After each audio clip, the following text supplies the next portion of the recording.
Hello, this is your host, Cheryl C. Jones, with a warning. This podcast contains true stories of individual genius that may inspire you to take action in your own life. Listener discretion is advised.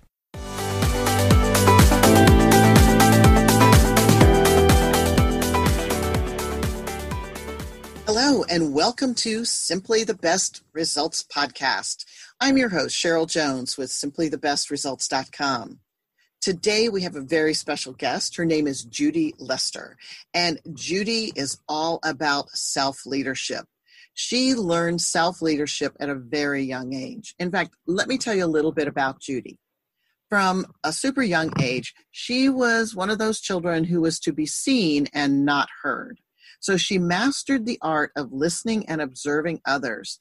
And out of that came her ability to lead herself and others. And she's grown into this beautiful leader and life coach and business mentor. You know, Judy's career has spanned 30 years. Believe me, she doesn't look like she could have had a professional career of 30 years. But of recently, it's include individual coaching, strategic planning, and executive leadership. Back in the day, she worked for a corporate bookstore in their leadership. And before she knew it, she was opening and running an award-winning specialty retail store. In 2016, she and her husband sold that booming business that they had had of 20 years, and she became a certified professional coach. Now, that says a lot right there. She had to jump through a lot of hoops and do a lot of education to become a certified coach. In addition to her listening skills that she developed naturally, she was able to add powerful questioning skills as well as ways to challenge our default thinking. And in fact, I've worked with her on a couple of occasions on a real informal basis, and she has a real knack for being able to shine the light on the hidden greatness of an individual. She's brought out a few things in me that I didn't really know were there, or maybe I did, but they were a little hidden. So Judy is wonderful when it comes to listening and being able to synthesize a message.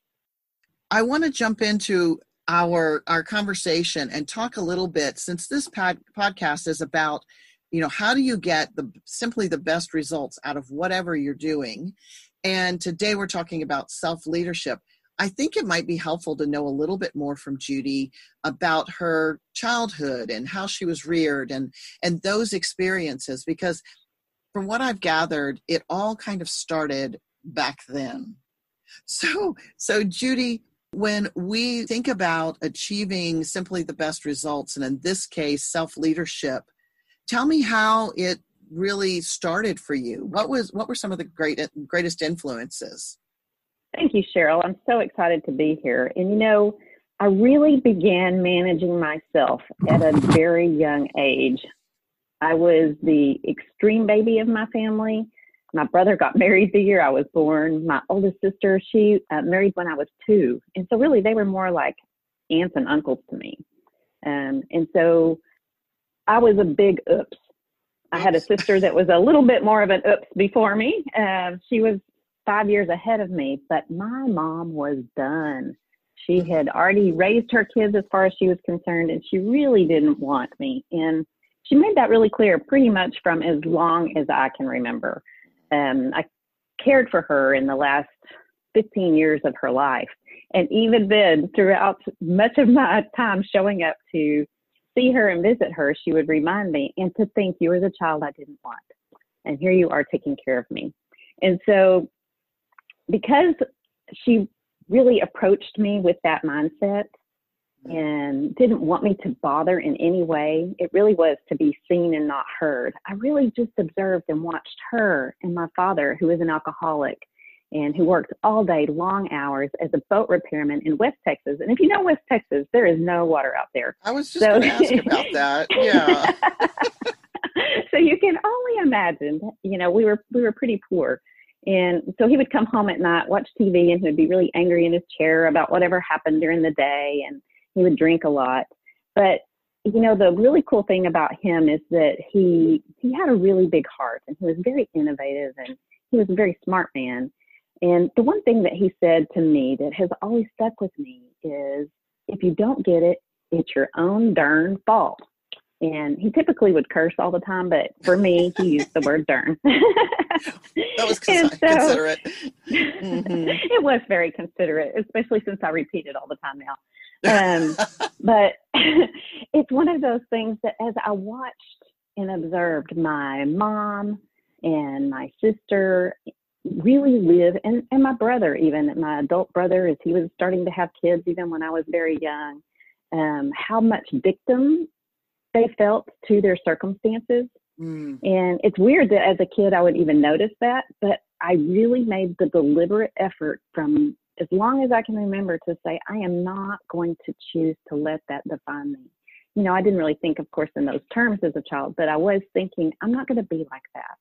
I am going to be happy. I'm going to figure out what I need to do to make myself have the happiness that I don't see here. And so that really, I latched onto that, and it really propelled me to success in virtually everything I did in life, really starting even in high school, where I got a job as a little donut seller. And over a short period of time, they made me an assistant manager. And then the wonderful manager there, she just really took me under her wing, and she allowed me to take over the payroll of that little donut shop. And so I wrote paychecks every week to everyone that worked there. And so for 3 years, I worked there and really began to prove out my initial leadership skills. So and that was so great to just reinforce me in yes. it definitely defined me. Well, and you were in high school at that point, and you're doing payroll? Yes. Yes. Holy crazy? Cow.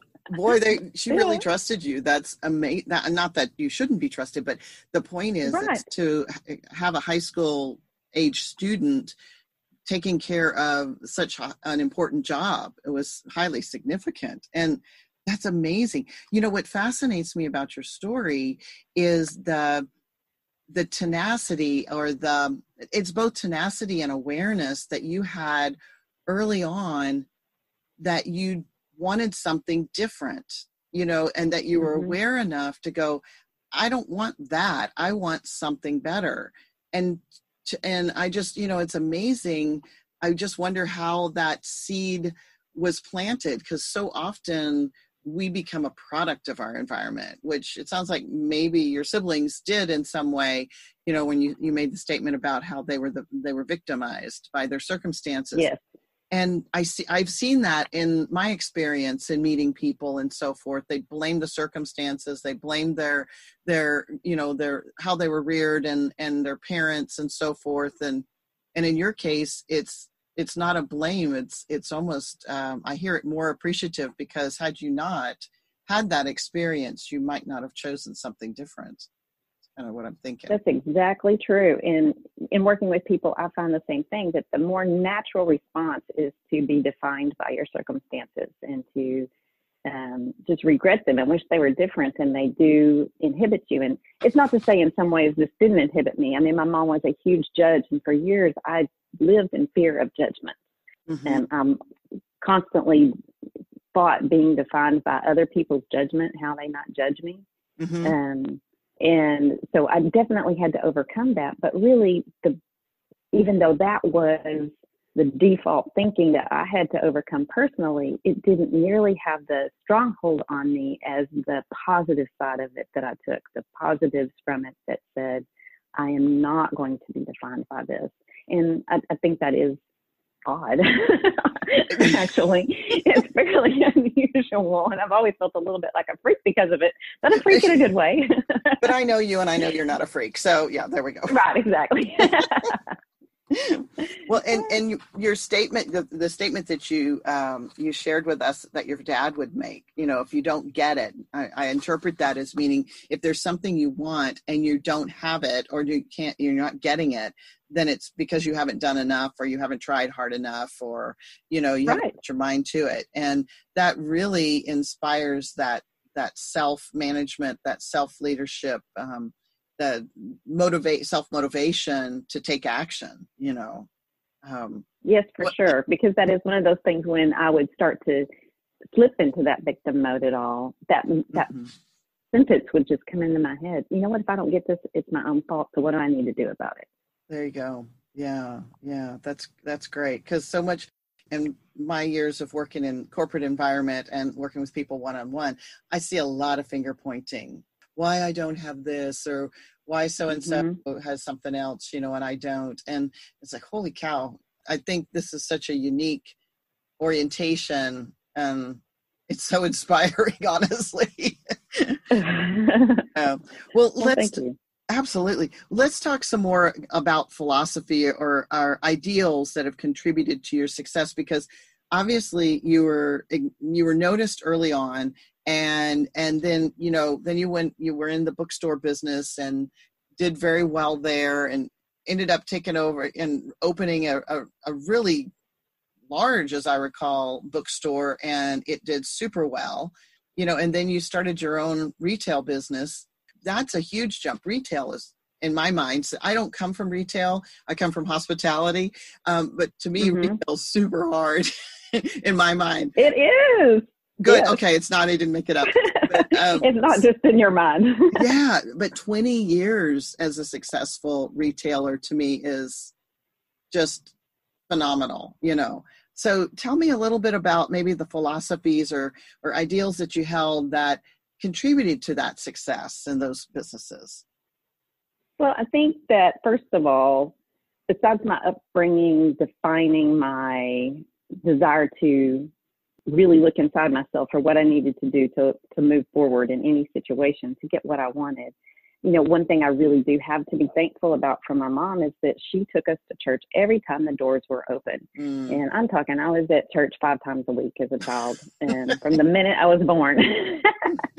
And while a lot of the things that you learn in church were not lived at home, it gave me a great foundation of hope and blessing and of a Savior who loves me. So I always had that to stand on, even in the toughest times when I was trying to figure out, how do I make this happen? Just being able to go to a little prayer chapel that our church had and pray, seek the peace of God was huge for me in all the different things that I have tackled in my life. And so I have that strong foundation of faith to really lean upon. And then the next influence was probably that ever-present voice of my father, that you just got to keep going. You got to get what you want, or because nobody else is going to do it for you.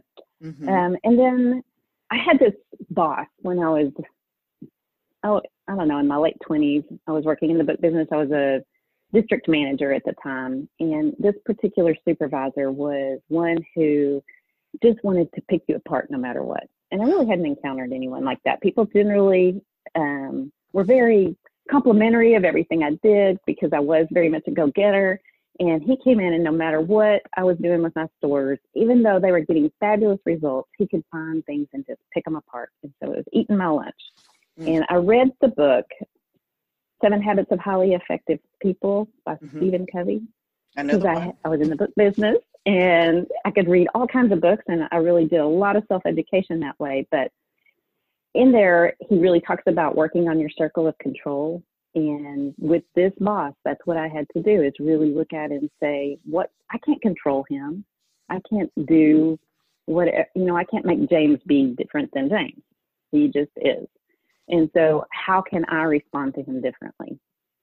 And that was enormous for me, because once I let go of trying to control him and wishing he were different and shifted back over to what I control, if I don't get it, it's my own darn fault, and really just moving forward with what I knew was right to do for my district, things just magically continued to happen. But the little shift I had was that instead of trying to make it be about me, I made it be about him. And basically just took it and a little bit fed his ego with it. Thanks for all your support. Look what I was able to do. And implanting the idea that he was supporting me, he really felt like he was. And then he began to love me, and I could do no wrong. And the coolest thing about that was that he actually recommended me to the largest bookseller in the U.S. And they hired me to be a district manager and ultimately a regional director for over 100 stores. Wow. And so in turning around that one relationship, it propelled my professional success far beyond probably what I would have ever thought or imagined I could do. Yeah. Well, and that to me really, is self-leadership. When you take the time to look internally and say, okay, what's going on with me, and take the time to do self-development, like read Covey's book, and then actually apply it, that's self-leadership, and look at the payoff. Wow. That's incredible. I mean, I know everything didn't happen overnight, but all of it took a little bit of time, I'm sure. But the thing is, the rewards were outstanding. The rewards were outstanding. So now I'm, of course, very thankful for James and that struggle that he pushed me through, because it really refined me and helped me to be such a better leader of myself and of others. Because then I created a workshop around all of that. I taught it to all of my store managers. And then from there, I had them take it and teach it to all of their employees. And it just propelled things further. It just ballooned into something so amazing and wonderful that I've carried with me ever since. And anytime we come against things that aren't easy and don't come naturally, and these difficulties, finding the resources necessary to break through and move forward is, it's easy. They're out there. We just have to be brave and go look for them and take them and do something with them.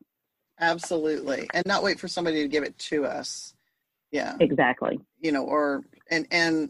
Things show up left and right if we'll just open our eyes. There's opportunities left and right to interview somebody, to talk with somebody informally. It doesn't have to be on a podcast or to write an article. You could meet somebody and say, well, wow, how did you become who you are? And what were some of the things you learned? And they would love to tell you that. And it's a great way to learn. And of course, reading books is helpful. Taking courses and seminars is helpful.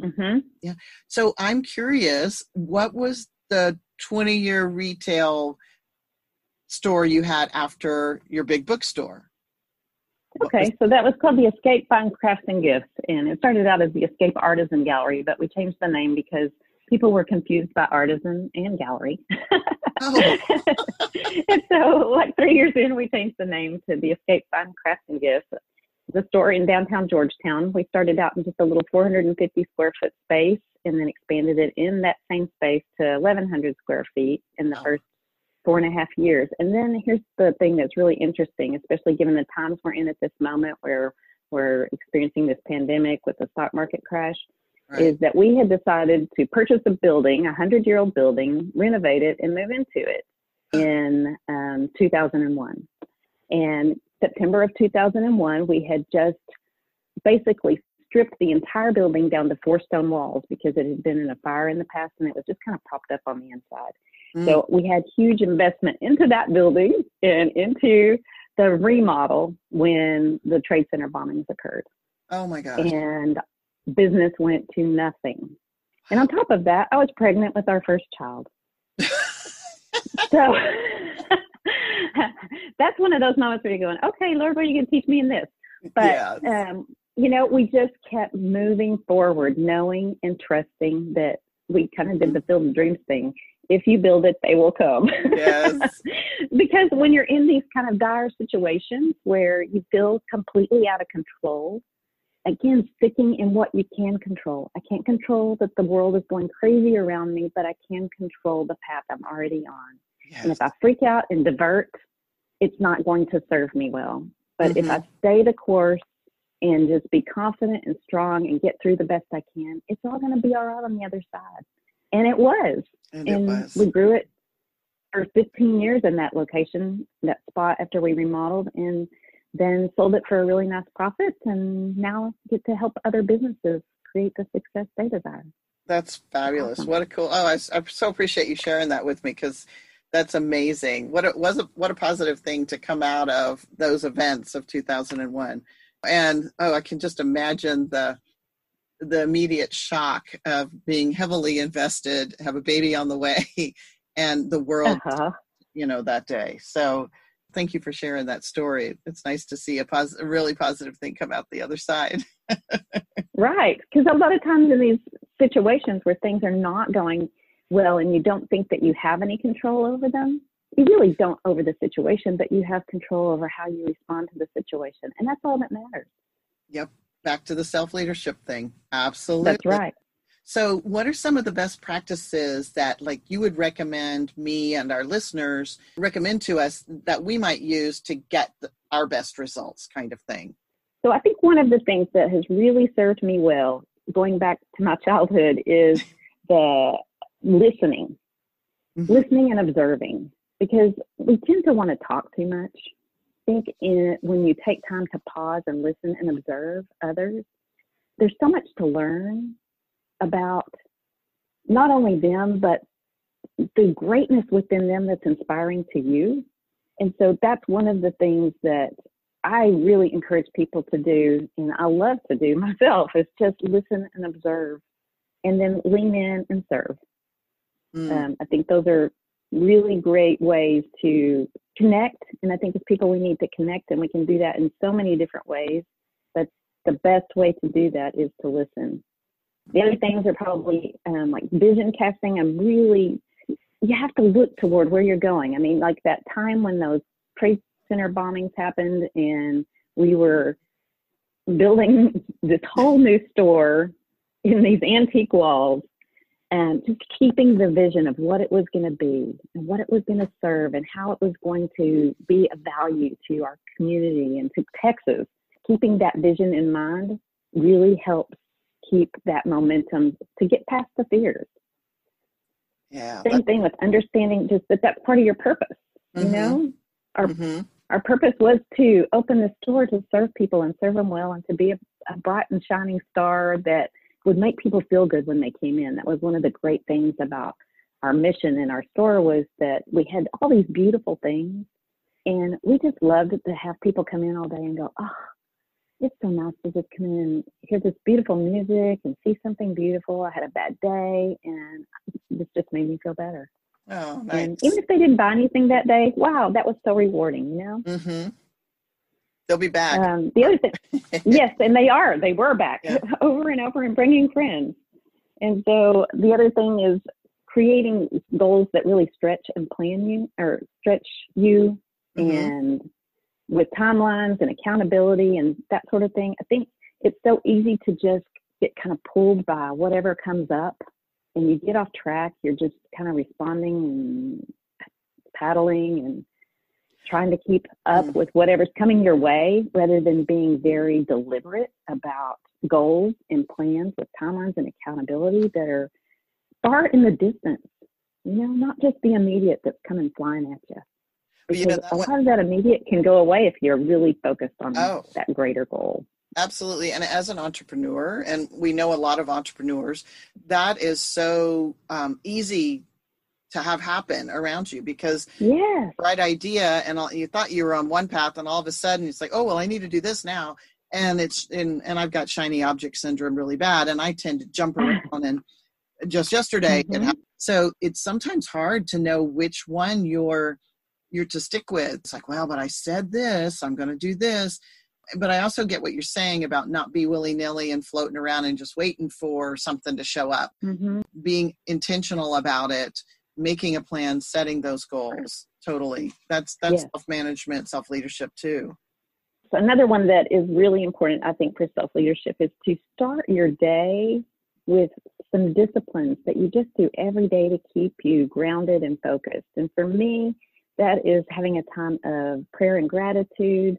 It's having some celebrations, really thinking about what am I celebrating that I accomplished yesterday, or an effect I had on someone, or something great I did toward my mission, doing those celebrations. I think it's so easy to get caught up in what I didn't get done and what I haven't done, that making that a discipline to really recognize and celebrate what you are accomplishing and what is happening. And then I do a daily devotional. All of those things really help me remain focused and on track. And if I skip it one morning, man, does it throw my day off. And so I really believe in creating some daily disciplines for whatever it is you value and is important to you, and, you know, feed your soul. Start your day that way. That's a great suggestion. That's a really good one. Yeah. I had a system and I got kind of off of it. Hearing you talk about it reminds me of how supportive it really was. I need to probably get back to that. Right. And that's easy. It is easy to get off track. I've had certainly times when I did, but like I said, whenever that happens, after about a week, I'm going, oh gosh, I have got to get back to that because I'm just all over the place now. Mm-hmm. And so it's very easy to get off track. And then I really think being authentic and genuine to yourself, and because, like I told you, I had a hard time overcoming the fear of judgment of others, learning to let go of the judgment of others, not worrying about what other people think, but just doing what you know is right for you. So far, I haven't found that hurts me. The more I've learned to embrace it, it actually helps me. And so I think that one is really important. And most of us get caught up in our heads worrying what other people are going to think. Absolutely. But we're all imperfect humans, and yet we're perfectly ourselves. And so just be perfectly yourself. I like that one. That's great. That's great. What do you think your life would be like if you had been more like your siblings and less like Judy? Because I would did some really cool stuff along the way. I have. And, you know, when I look at it and when I wander off path a little bit from time to time, I think what I see is that I would live a tolerable life, you know, probably conflicted by what I want and what I believe, and more based on how I might think others define me. Mm-hmm. And I think probably experience more struggle and dissatisfaction. I don't know, if I probably would have chased more things that would have left me unfulfilled, because it wouldn't have been true to who I was and what I was. And I guess most likely I would have ended up more in a victim mentality, just like that I was raised in. Right. Yeah, I imagine so. Is there a who or a what big influence on you? Is there a who or a what that's had the biggest influence on who you've become as a person? Definitely God has been at the center of it all for most of my life. I did depart when I left home. I departed my faith. I departed any relationship with God whatsoever for about 13 years. And I had a miscarriage, and that just shook me and brought me back. And then I've had a really close walk with God ever since. And I think that one influence has been the overarching thing throughout my entire life. Even when I wasn't aware of his presence or ignoring his presence, I know he was with me, leading me and guiding me, really helping me become the best person that I could be, to not only love and serve him, but love and serve others the absolute best that I can. That's lovely. It really is. It's a nice reminder too. Or worry or doubt or fear, and yet for some reason I didn't. And I guess I can only attribute that to God and the fact that when you focus on yourself and what you can control, not in a selfish way, but just by being your best self and doing only the things that you can do and not trying to make others gyrate to what you want them to, it's a whole lot less stressful, because you can't help people. You can't change people who don't want to be helped or changed. You can only help and change yourself. You know, you're absolutely right. And one of the things that I've learned is that, and you described it beautifully when you talked about the manager that you reported to that was kind of overbearing and controlling. And it's when you changed, and I find this true for me too, when I changed, everyone else around me changed. And I believe, you know, it's beyond just our doingness. It's also the energy we carry with us. So if we're carrying a resistant, keep somebody away, or trying to control our circumstances, other people are going to pick up on that, and they're actually going to reflect it back to us sometimes, you know, depending on the circumstance. Of course, I've seen it happen lots of different ways. When you change, everyone else has to change. They don't even know they're doing it. And I've just seen instance and example after another where that's occurred. I think being conscious about your choice of change is masterful. I mean, is the highest compliment you could pay to yourself, God, and everyone else. And I so agree with what you said there, because it is, when you quit trying to control everything and everybody, it allows them to become their best self and learn how to self-manage. It's the snowball effect that everybody can begin to be better self-leaders as you quit trying to over-manage them. I wish I had seen that growing up earlier in my, in all my management positions, because I was lucky. Of course, all of it contributed to who I am today, just like it's contributing, your experiences have contributed to you. Mm-hmm. But I had my fair share of controlling managers and not very collaborative. It was do as I say. And I'm like, why? It's don't ask questions, just do as I say. And Mm-hmm. had a few that were not that way, but it seems like those strong ones were the ones that stick out in my memories. Right. But I have to thank them because I know what I don't want now. I don't want to be that, and I don't want to work for that. Exactly. So what's next for you? Where are you focusing today, and what's on the horizon for you in the future? I know that, we're talking at a time that we're in the midst of the coronavirus pandemic, and this is a really strange environment that we're sitting in right now. Things are occurring in our world like never before. Tell me what's on the horizon for you, and is that influencing you? I think it's very important in this time for me to really reflect on where do I make the best impact? What is it that I can do to help? And in some ways, I think this is a time for us all to pause and ask ourselves, what does that look like for me? And what does this look like in the new normal? Because we all have to live in the reality of we're pretty much told to hold up in our houses, get out as little as possible, and try not to communicate or be around others. And already with devices, we're a somewhat secluded society, constantly with our faces and our phones and our computers.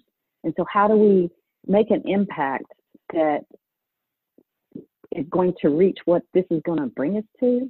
And I think what my hope is that as we are learning to do more virtually, it actually is going to have that opposite effect, that by being just totally immersed in having to figure out ways to have fun, to interact, and to do things without getting out, that we'll lean in as family units first, but that also we'll begin to see and chart courses to how we see that this just is really not healthy for us to be constantly behind a screen. And it's not healthy for us to hold up in our homes working all the time, but to how we get out and engage with one another. And so I really want to be a support in that for people who are in retail, because I mostly help retailers because that's been my lifelong thing, is to really evolve their stores into something that is kind of like a refuge, like what we had in our store, because I saw that it works. And I would love to have when we buy things as consumers, it not be just a transaction where you push a button on the computer and it shows up on your porch, but instead you go out and you enjoy other humans. You get to hear a little bit of their story. You get to be inspired by a little bit of their story, and you get to feel, touch, and experience products like we once did years ago in a different kind of environment.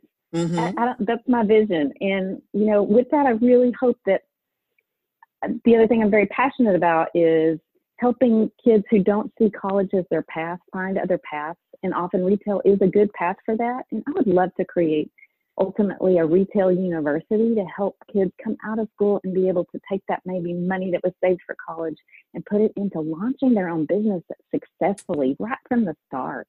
Oh, that'd be cool. And yeah, I think that would be really cool. So those are just kind of some of my long-term visions and where I see myself in the scheme of all of this in my little retail world that I live in. Well, I think that's a fabulous idea, because I think a lot of people get into not only retail, but hospitality, restaurants, or whatever it might be, and have no experience about business. My many years in hospitality and has taught me a lot, but I learned a lot of that from being in a corporate environment and taking classes, but having it all in one unit and to know how to do retail successfully would be phenomenal. It's an easy business to get into, and everybody thinks they can do it, but it's a very difficult one because there's so many components and moving parts with ordering product and managing how you order product, and how much to order and when to clearance it. There's just all these extra nuts and bolts around it that there's all the normal business basics, but when you're dealing with acquisition and selling of products, it just adds a ton more little components. Is there any exciting news or events that are coming up for you that you'd like to share with our listeners that you want them to know about? At this point, kind of events are a little on hold, and just really staying the course at this moment to create a really strong foundation in how I serve my clients in retail now, and continuing to grow that business and be a support during this time where people are experiencing an extreme loss of revenue, and they're really afraid and they don't know what to do, and leaning into the reality of that and really working on the circle of control, the things that can be done, and doing them to the best of our abilities with the resources we have to just keep moving forward with hope and faith and trust, and knowing that it's all going to be okay.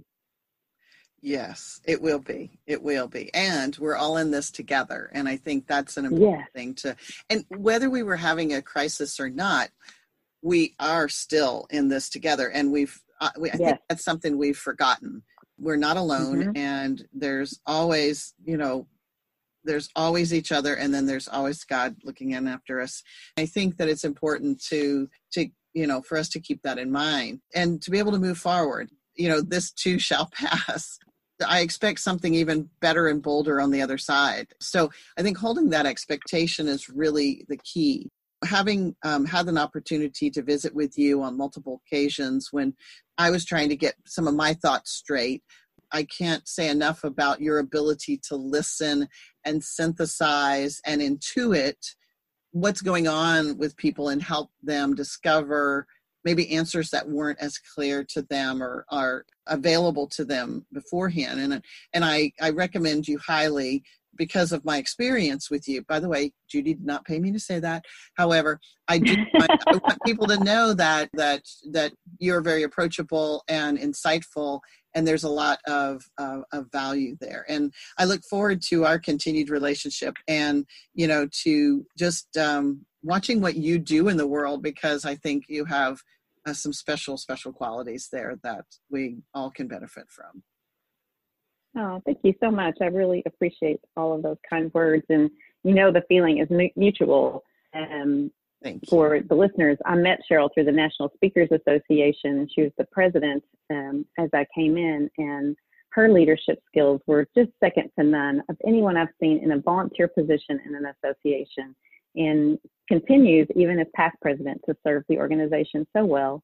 And so I really admire you as a leader, and it has been my complete joy and honor to spend time with you and to learn from you as well, because your big heart and your execution of things and your way of just listening and assessing and redirecting situations is so powerful. And I just am so grateful that I've had the opportunities that I've had to benefit from the times I've been with you.